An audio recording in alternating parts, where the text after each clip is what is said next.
Shalom, Yashrala. This is your brother Dawada, coming back at you with this here truth again.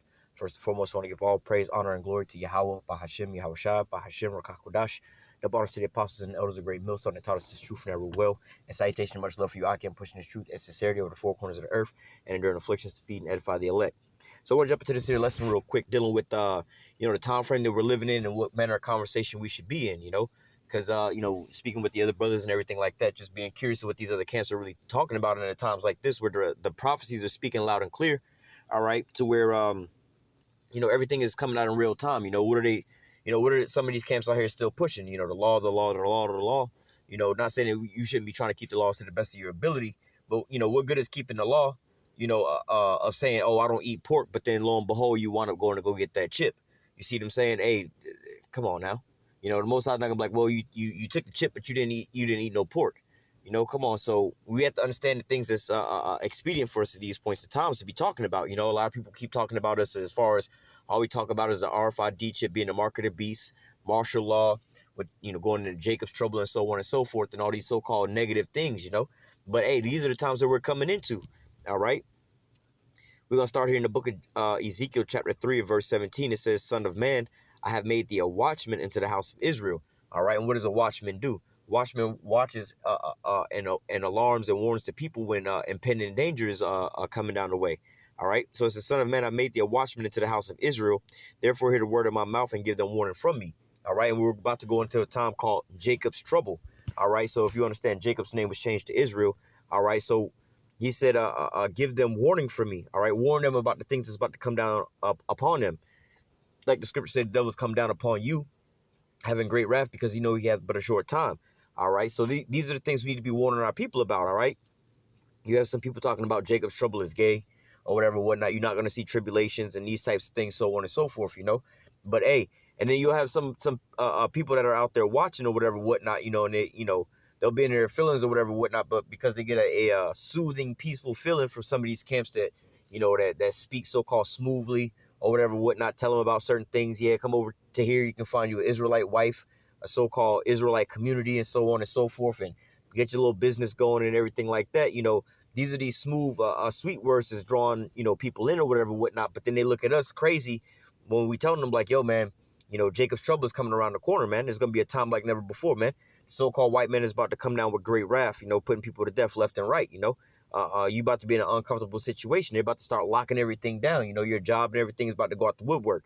To an emotional person, the latter story sounds like something that most people wouldn't want to hear. They want to hear the, so like the scriptures say, they have itching ears. It's in the book of Proverbs where they say, how does it say? See if I can find it.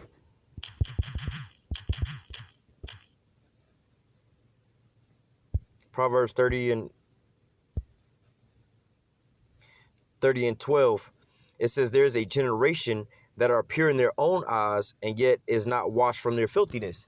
All right. So, hey, this is pretty much the time that we have going on, where the people are pretty much, vain to the point of, let me get the scripture to break it down a little better. This is John 3 and 19.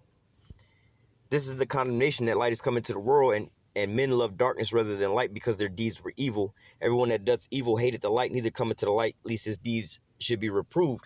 All right. And so this is why, we live in this generation where everybody's justifying the things that they're doing, Well, if that make her feel better, let her go do this and go do that. Hey, you have this situation in marriage to where it's like I believe it's called a no-fault divorce.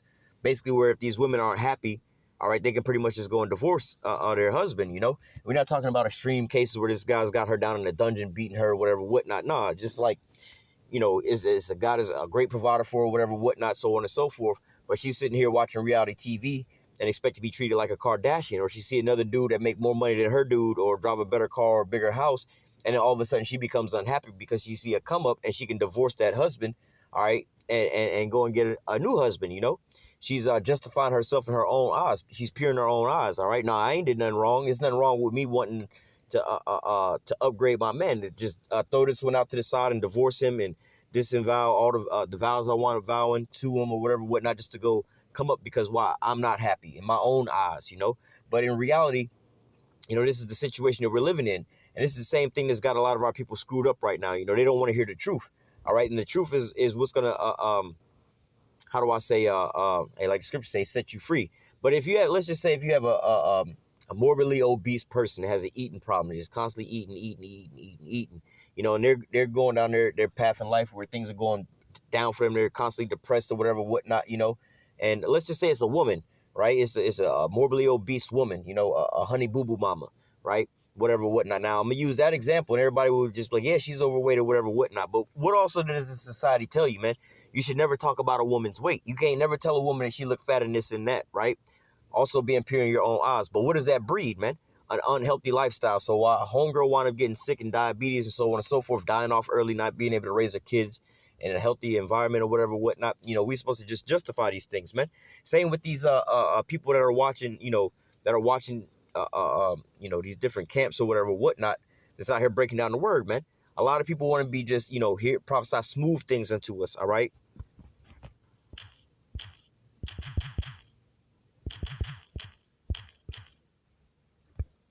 Isaiah 30:10 says, or Isaiah 30:9, it says, this is a rebellious people, lying children that will not hear the law of the Most High.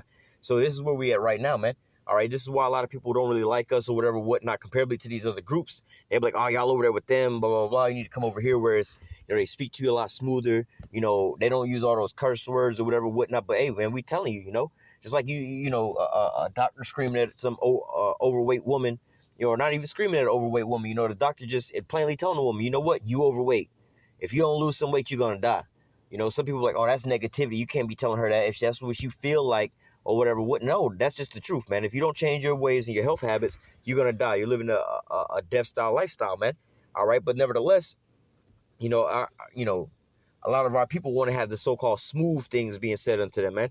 All right, let me read that again. It says, verse 10, would say to the seers, see not, and to the prophets, prophesy not unto us right things. Speak unto us smooth things, prophesy deceit. All right, get you out of the way, turn aside out of the path, cause the Holy One of Israel to cease from before us.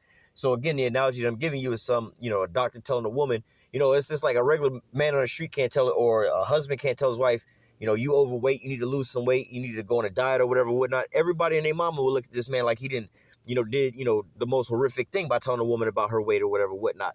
But then when you go to the doctor, you would want the doctor to tell you straight up, if the doctor was over there concerned about your feelings or whatever, whatnot, and you see this lady completely overweight or whatever, whatnot, 800 pounds, all right, can barely breathe or whatever, whatnot, you know what I'm saying? Is he supposed to spare her feelings?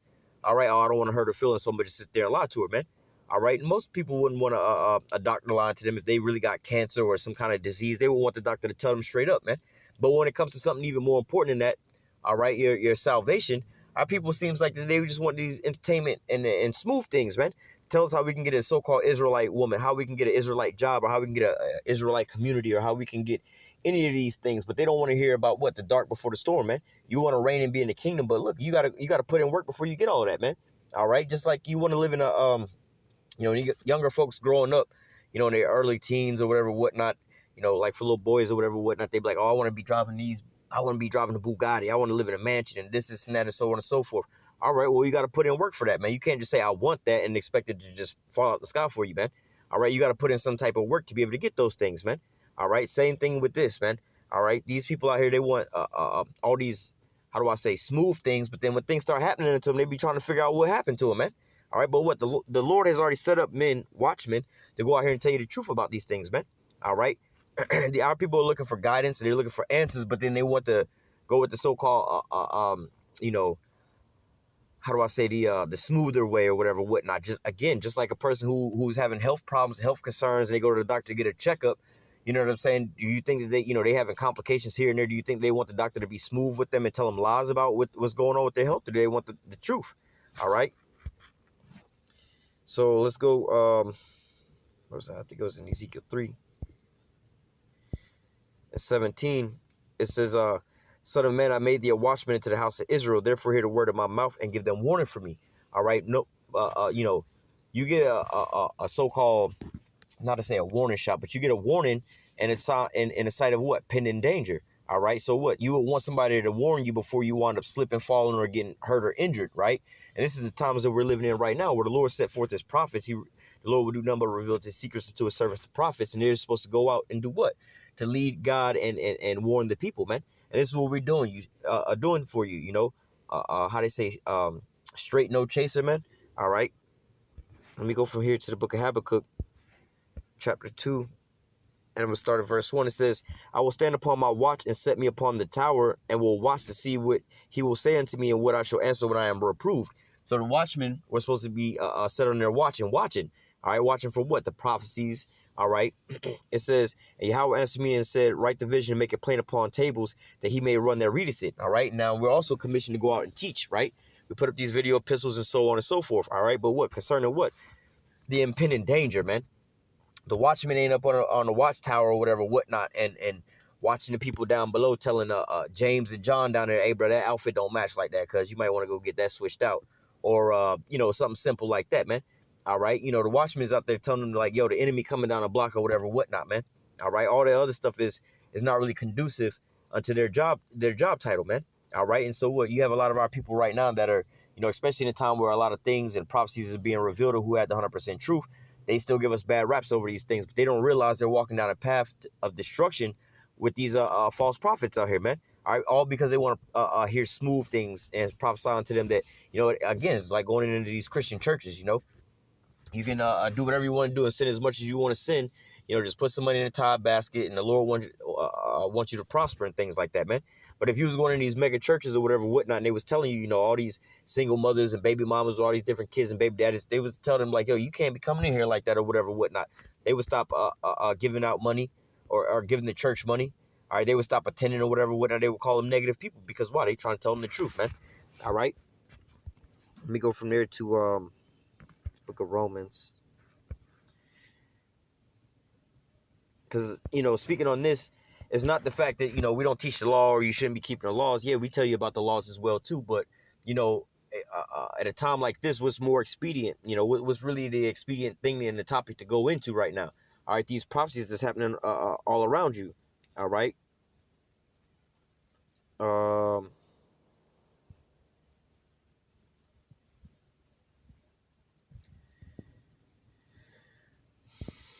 Slaki, give me a second.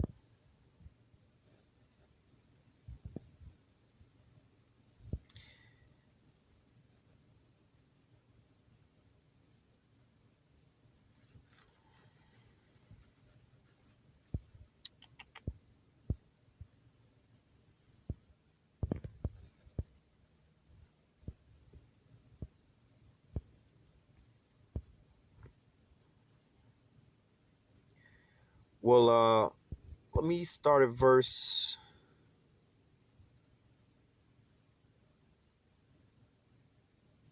Let me start at verse 15 first and then go back up. This is Romans 6 and 15. It says, what then? Shall we sin because we're not under the law, but under grace? God forbid. So, hey, look, we're still supposed to try to keep the laws to the best of our abilities. All right. We're not telling people, hey, you shouldn't be keeping the laws or whatever, whatnot. But, at a time like this, what's way more expedient? And again, the Lord's not going to look at, you have two different people, man. One person who stop eating pork and then eat pork no more. Again, we're not telling you you shouldn't be eating pork. All right. Or we're not telling you to go out there and eat pork or anything like that because, hey, look, the Lord ain't looking for that. We're not telling you that. Not telling you not to. We're not telling you to go ahead. You can go sleep with another man's wife or anything like that. But hey, how much more, because you could be forgiven for those things, but how much more when it comes down to this mark of the beast? All right. You're not going to have somebody that's going to wind up being delivered that be like, you know what? I ain't eat pork. I ain't do this. I ain't break this law. I ain't break that law. I ain't do all these things here and there. But guess what? I wind up taking a RFID chip, which is the mark of the beast. Let me get on this here chariot. Nah, it ain't going to work like that, man. But you're going to have men, all right, that wind up sinning because we all wind up sinning. All right, we all wind up being short, right? But nevertheless, at the end all be all, they're going to do the best of their ability to keep the commandments from that point on out, repent and stop sinning. But also they're going to do what was told of them, man. The Lord told him, hey, look, don't take this here chip, man. Don't take the mark of the beast or whatever, whatnot. Don't bow down and knee to Baal, more or less to say, roughly paraphrasing. So what? At the end all be all, these are also part of the commandments, man. Did not the Most High command us about these things? All right. So now let me jump up to the top. Let me read that again. Romans 6:15. What then? Shall we sin because we are not under the law, but under grace? God forbid. Romans 6:1. What shall we say then? Shall we continue in sin that grace may abound? God forbid. How shall we live? How shall we that are dead to sin live any longer therein? All right. So look, if we were supposed to turn away from sin, all right, we're not supposed to be going back to be sinning and everything like that, But ultimately, you're gonna be saved by what? Your faith. All right, hearing about these things and your faith, and believing on what the Lord said at the end all be all. Just like, hey man, arise ye and depart, for this is not your rest. But you want to still cleave unto this here place, Babylon, and make this and hunker down here. You're gonna wind up dying here, man. All right, you don't want to stop walking hand in hand with the enemy. You're gonna wind up dying with the enemy, man. All right, you don't want to refuse this RFID chip. You're gonna be missile food over here, man. All right, yeah, you keep all the laws, but look, what else did the Most High command you to do, man? All right, so let me go from there to the book of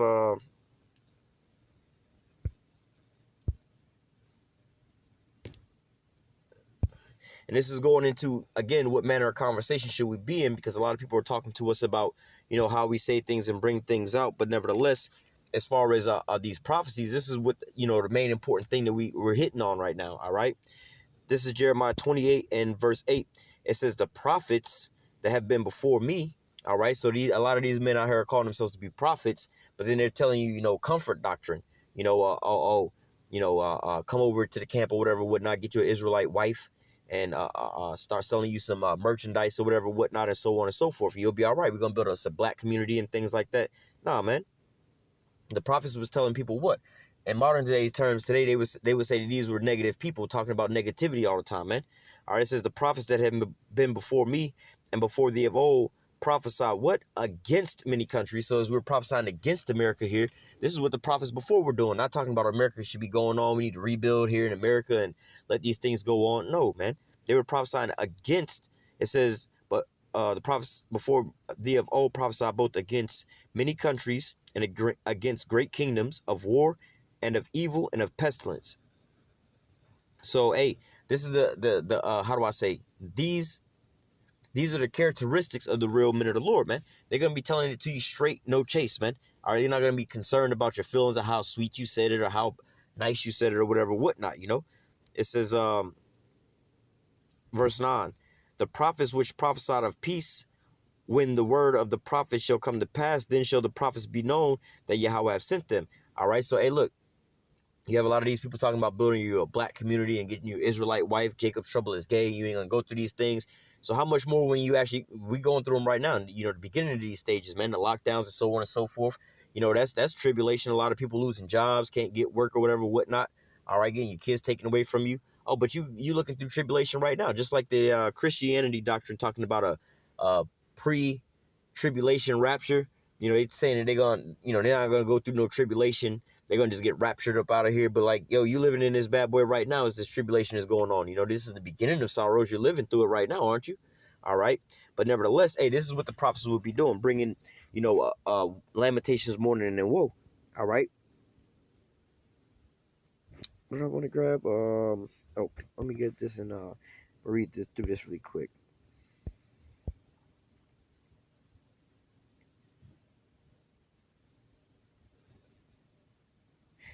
2 Peter 3, I'm going to start at verse 3. It says, knowing this first,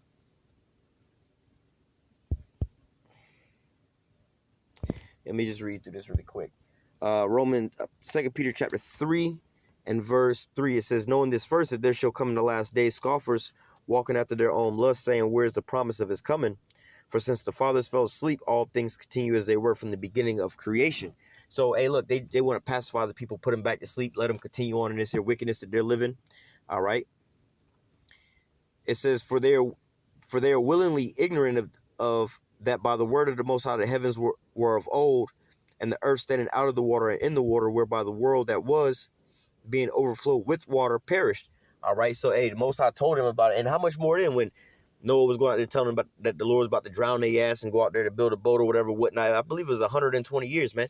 So it could have been in year 10 or whatever, whatnot. Like, nigga, ain't shit finna happen. This shit been going on for the last 10 years, last 40 years, last 50 years. Like, y'all been saying this for the last 80 years, the last 100 years, so on and so forth. But then when that 120th year came through, guess what? Hey, those words came to pass, right? It says, verse 7, but the heavens and the earth, which are now by the same word, are kept in store, reserved unto fire against the day of judgment and perdition of ungodly men. So the same thing is happening right now, man. All right. But beloved, be not ignorant of this one thing, that one day with the Lord is like 1,000 years, and 1,000 years is one day. The Lord is not slack concerning his promises, as some men count slackness, but is long suffering to usward, not willing that any should perish, but that all should come to repentance. All right. But the day of the Lord will come as a thief in the night, in which the heavens shall pass away with a great noise, and the elements shall melt with fervent heat, and the earth also and the works therein shall be burned up. So, hey, what's coming is, let me keep reading. Verse 11. Seeing that all these things shall be dissolved, what manner of person are you to be in all holy conversation and godliness, looking for and hastening into the coming of the day of the Lord, wherein the heavens being on fire shall be dissolved, and the elements shall melt with fervent heat. Nevertheless, we, according to his promise, look for a new heaven and a new earth wherein dwelleth righteousness. So, hey, where should your mindset and your focus should be at right now, man? If you know that Esau is the end of the world and Jacob is the beginning of it that followeth, and we're watching the downfall of Esau's kingdom, where should your mindset be? What should you be preaching and teaching on right now, man? The transition of this here kingdom. All right, the last couple things we need to be getting right before we get up out of here or whatever, whatnot. Not pacifying the people, putting them back to sleep. Nah, ain't no Jacob's trouble coming. All right, we ain't got no tribulations, none of these things coming down the pipeline. The RFID chip ain't the mark of the beast. Putting the people right back on to sleep, right back into the condition that they were before you woke them up to being Israelites, man. All right, so you have a lot of people that are doing this, walking around doing these things in these last and final days. And it's funny that, you know, a lot of these people that are watching multiple camps or whatever, whatnot, don't want to be associated with us. It's over the fact that, you know, we giving it to you straight, no chaser, man. Whether you like how we bring it out, we cursing or whatever, whatnot, we ain't shunned to tell you the truth, man. We've been telling you the 100% truth, straight shots, no chase, man. Letting you know, like, yo, if you do that, the Lord gonna put your ass to death, man. Whereas everybody else is like, well, you know, the Lord could have mercy on you or whatever. What? Just ask for forgiveness or whatever, whatnot. You know, go ahead and take the chip and just see how things go, man. But nevertheless, these are the how do I say? These are the times and the peoples that we're dealing with right now, man. All right.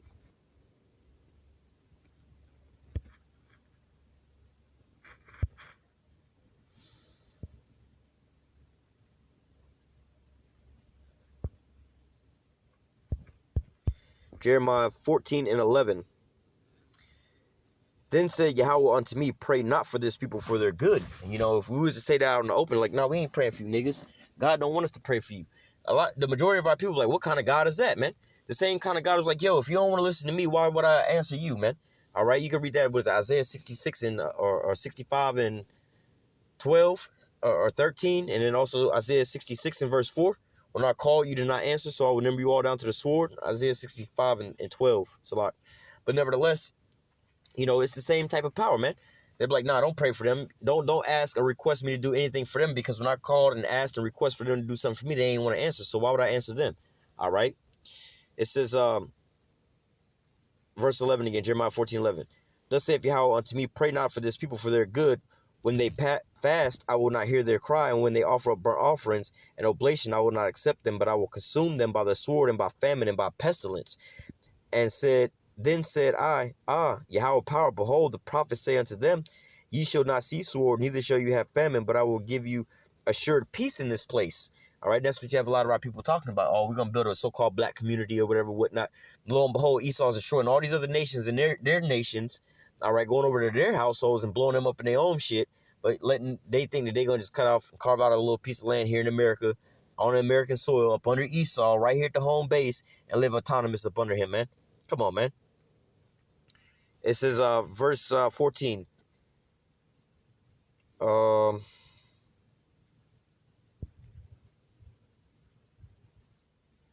Let me read from 14. Then Yahweh said unto me, the prophets prophesy lies in my name, and I sent them not, neither have I commanded them, neither spake unto them. They prophecy unto you a false vision and divination, and a thing of naught, and deceit of heart. So this is what they're out here doing, prophesying lies unto you. Therefore thus saith Yahweh concerning the prophets that prophesy in my name, and I sent them not. Yet they say, sword and famine shall not be in this land, but sword and famine shall those prophets by sword and famine shall those prophets be consumed. Yeah, for these people out here talking about ain't no Jacob's trouble, ain't no chip, ain't no this, ain't no that. Hey man, the Lord's got a judgment for you people, man. Pacifying the people or whatever, whatnot, man. All right. Let me read verse 16. And the people to whom they prophesy shall cast out in the streets of Jerusalem because of the famine and the sword, and they shall have none to bury them, their wives, nor their sons, nor their daughters, for I will pour their wickedness upon them. All right. And this is what we have going on right now, man. Like I said, man, our people are being led as a sheep to the slaughter, man. All right. Being led by wolves.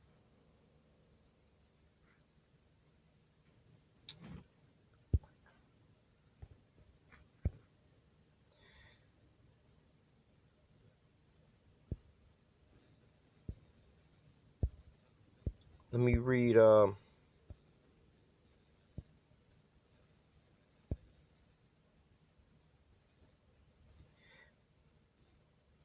Well, let me start at the top because I just made that point. Micah 3:1, it says, and I said, here, I pray you, O heads of Jacob, and ye princes of the house of Israel, is it not for you to know judgment? All right. So we were supposed to be able to discern between right and wrong. Like our parents would tell us, you know better than this, you know, who hate the good and love the evil, who pluck off their skin from off their flesh and their bones, who also eat the flesh of my people and flay the skin from off of them and break their bones and chop them in pieces as for the pot and the flesh as the flesh within the cauldron. So you have a lot of our people that are out there fleecing the flock, man. These pastors, these other Israelite camps or whatever, whatnot, man. All right, leading our people astray just for what? A little bit of money or whatever, whatnot, man. Verse 4, then shall they cry unto Yahweh, but he will not hear them. He will even hide his face from them at that time. They shall behave themselves ill in their doing. So, hey, look, these people right now, you know, these false prophets or whatever, whatnot, these other guys in these camps, leading the people astray or whatever, whatnot. But hey, guess what? The Lord's going to have either these people start turning on them or whatever, whatnot. Their own congregation might put their ass to death. People going to be exposed. At the end all be all, you know, they did all this for what? Temporary money or whatever, whatnot. The kingdom, they're still going to go down. And, you know, you gave up your place of repentance. You know, you're going to wind up being missile food over here, man. All right. Verse 5. Thus saith Yahweh concerning the prophets that make my people err, that bite with their teeth and cry peace, and he putteth not into their mouths, they even prepare war against them. And that's what we have going on right now. So our people, we're supposed to be a guide to our people, showing them, you know, the right way and how to move in these dark times, man. But you got some of our people going out there telling you to go ahead and take the jab, go out there and take the chip. You can go ahead and do all these different things or whatever, whatnot, you know, leading our people astray, man, bringing them out to the battlefield to be slaughtered. Therefore, night shall be unto you. Well, let me just read 6 and 7. Therefore, night shall be unto you, that you shall not have a vision, and it shall be dark unto you, that you shall not divine, and the sun shall go down over the prophets, and the day shall be dark over them. Then shall the seers be ashamed, and the diviners confounded. Yea, but shall all cover their lips, for there is no answer of the Most High. So this is the times that we're coming to, man. Especially like you know, these camps talking about, you know, the mark of the beast ain't the chip or whatever, whatnot. But what's being actually rolled out around you right now, man? Wait till a couple of the guys in their camp start waking up to these things or whatever, whatnot, and have to answer these questions. You know, they can't just keep going around, beating around the bush or whatever, whatnot. What are you actually seeing being implemented, man? They telling you that they believe this is the end time or whatever, whatnot, when the Lord is about to come back, and they ain't pushing what they think is the mark of the beast right about now, man. They're not pushing Christianity out here right now, man. All right, they're not pushing the so-called white woman out here right now, man. But yet and still, you believe with end all be all in a transition into their kingdom. But you know that the mark of the beast has to be implemented before these things come to pass. But yet and still, you know, you don't see what you think is the mark of the beast being set up right now, man. All right. Let me go from here. Let me close out here in the book of Ezekiel. This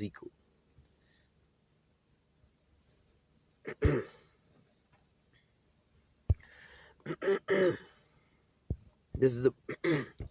It's a lot. Give me a second.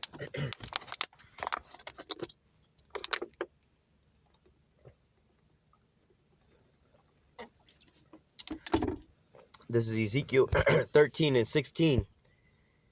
It says, they have seen, let me start at 16 or 6. Ezekiel 13 and 6. They have seen vanity and lying divination, saying, Yahweh saith, and Yahweh have not sent them, and they have made others to hope that they will confirm the word. All right, prosperity doctrines, or there ain't no Jacob's trouble. You can keep doing what you're doing or whatever, whatnot, man. All right, all these different things, but then they cause our people to hope on the things. Oh, I hope it ain't no Jacob's trouble, because hey, you're not building up no type of faith, man. Because you don't have to. You're not gonna, in your mind, well, in the scenario that they're placing for you, you're not gonna ever be put in a situation where you're gonna have to depend on the Lord, man. All right. You're not going to ever be in one of those type of positions or whatever, whatnot, for the Lord to actually work. Because why? You're going to always be in a state of comfort, all right? In a state of a place where you can control everything, man. But what the Lord is bringing upon this here earth, like when you go into, what I think is Revelation 2:10, where they talk about the great temptation that's going to come upon the whole earth to try them, all right? The testing of your faith, man. The Lord is about to test your faith to see if you really, really believe in him, man. But what are they out here selling you, man? Israelite communities or whatever, whatnot, just come in over here, whatever, whatnot. You get your wife, live all good or whatever, whatnot. You're never going to be placed in a place of adversity, man. All right, to be able to depend on the Most High, man. All right. Verse 7. Have you not seen a vain vision, and have you not spoken a lying divination, whereas ye say, Yahweh saith it, albeit I have not spoken it? Therefore, thus saith Yahweh power, because you have spoken vanity and seen lies. Therefore, behold, I am against you, saith Yahweh. Hey, so the Most High is against these people, these false prophets, man. You think the Lord is going to save you, man, and you know you're an Israelite and so on and so forth? How much of the things that you're actually teaching do you actually believe in, man? If you actually believed in these things, man, you'd be trying to find out the truth, make sure you're not leading the people astray, man. Seeing that the things that you're speaking about is actually coming to pass in the times that you're living in, man. All right, you over here prophesying peace and safety or whatever, whatnot, and everything coming to pass, everything going to be all good, but the whole globe is in straits right now, man. How the hell is the whole globe in straits, but you over here talking about, oh yeah, a whole bunch of good stuff is coming around the corner, man? Come on, man. No, we teaching pretty much the same thing. A whole lot of good stuff is coming around the corner, Isaiah 60. But guess what? We have to go through what? Jeremiah 30 and starting at verse 5 down to 7 first. Jacob's trouble, man. Before we get into this here kingdom and getting Esau into slavery and living an everlasting righteousness and everything like that, man, we got to go through our darkest hour, just like Yahushua did before he was set up to over everybody else and everything like that. You know what I'm saying? He had to go through his darkest hour, being humiliated and everything like that, man. All right, so how much more us, man? All right. Verse 9. And my hand shall be upon the prophets that see vanity and that divine lies, and they shall not be in the assembly of my people, neither shall they be written in the writings of the house of Israel, neither shall they enter to the land of Israel, and you shall know that I am Yahweh power. So, hey, man, these people, they're going to be waking up with everlasting shame, man. All right. They're not going to be, written about of these, like in Revelation 7, about the 144,000, Revelation 14, the ones that learn a new song that no man could learn, and there was no gall in their mouth. All right. Verse 10, because they have seduced my people, saying peace, and there was no peace. And one built up a wall, and lo, others dabbed it with untempered mortar. All right, somebody else built upon those lies, and so on and so forth. All these people are building upon these lies or whatever, whatnot, man. But hey, when destruction cometh, man, that foundation ain't gonna be strong enough for you to last on, man, because one dude started building up your foundation on lies, another dude added on to your foundation with lies, and another dude came and built the house upon those lies, man. So when the storm comes, it's gonna all start collapsing, man. But if it was built on faith and this here truth, man, you'd already be going through a lot of afflictions and things like this and that, put into a lot of compromising positions to where you ain't got no choice but to trust and believe on the Most High, man.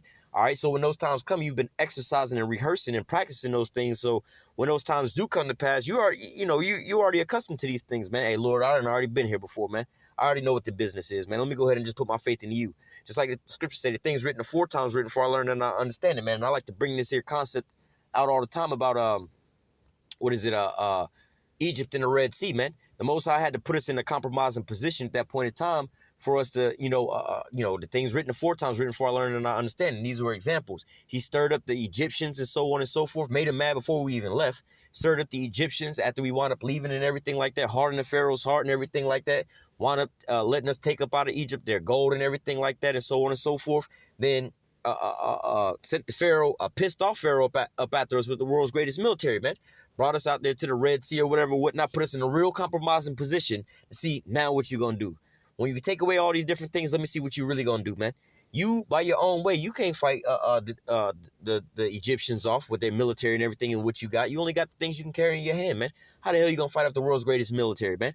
Y'all can't get through the damn Red Sea on dry ground like this, and especially how do I say, and get away from the Pharaoh and his army, man. The only way you're going to be able to make it about this position is for your ass to fall down on your knees and look up and cry out to your higher power, man. And that's pretty much where the Lord is putting us back into these straits again for, man.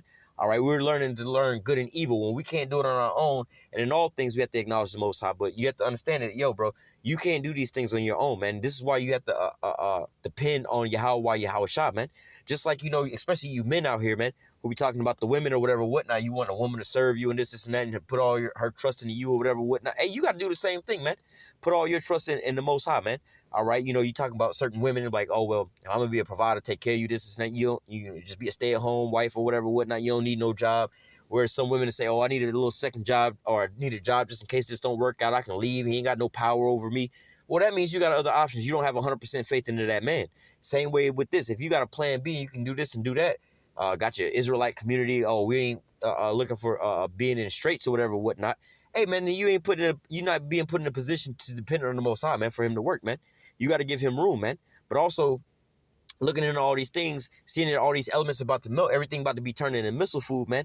What manner of conversation should you be in these times, man? What should we be teaching and touching on, man? All right, about wearing your fringes and this and that. You know what I'm saying? Why you go to work, oh, hey, I seen you at work yesterday. Why you ain't have your fringes on? Blah, blah, blah. Come on, man. But instead, you have all these articles on the news and all these different things coming out about Biden's first 100 days in office, the jab, the microchip coming out and all these different things and all these different things coming out the woodwork or whatever, whatnot, and you want to talk about, where your fringes at work or whatever, whatnot, Nobody in particular, whatever, whatnot, but just thinking about these other camps or whatever, whatnot, and how some of our people still over here, we need to listen to all the camps, unity camp or whatever, whatnot. A unity camp, we all speaking different things. How can two walk together unless they be on one accord? And y'all over here not even talking about the destruction, man. How many of these other groups are talking about prophecy, the chariots, the thermonuclear missiles, man, Jacob's trouble, man, the mass chipping of the people? How many of these other groups are actually talking about these things, man? All right, giving you the names of the Most High and His Son, man. All right, what manner of conversation should you be in these times, man? So I'm going to go ahead and close out with that. Lord, this here lesson was edifying unto the elect. Until next time, I say, call halal Yahweh, Bahashim Yahushai, Bahashim Rakakwadash. Double honors to the apostles and elders of great millstone that taught us this truth and that rule well. And citation, much love for the arcane pushing this truth and sincerity over the four corners of the earth and enduring afflictions to feed and edify the elect. Until next time, I say, stay strong. Shalom.